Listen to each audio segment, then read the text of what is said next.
नेताजी सुभाष बोस और वीर सुरेंद्र साय जन्म जयंती बालुका कला शुभेच्छा जन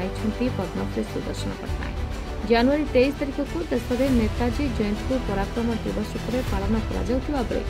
अवसर में 128तम नेताजी जयंती श्रद्धांजलि ज्ञापन कर सुदर्शन 5 फुट उच्च और 8 फुट लंब एक रंगीन बालुका कला से तोड़े बसुवा नेताजी एक निखुण बालुका चित्र प्रस्तुत कर सहित सैल्यूट नेताजी एवं जय हिंद वार्ता देते स्वाधीनता संग्रामी तथा वीर सुरेंद्र साय को एक बालुका कला श्रद्धांजलि ज्ञापन कर वीर सुरेंद्र साय 216तम जयंती शुभेच्छा जन वीर सुरेंद्र साय अविकल बालुका चित्र प्रस्तुत कर नेताजी सुभाष बोस जी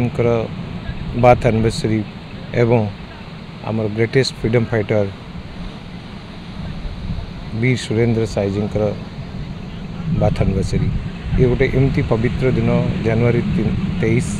जो थे कि दीदी जन वीर पुरुष आम ओडिशा माटी जन्म ग्रहण कर दुई जनकर आम बालुका चित्रकला माध्यम आमर श्रद्धांजलि ज्ञापन कर संजय महापात्र रिपोर्ट महाभारत लाइव।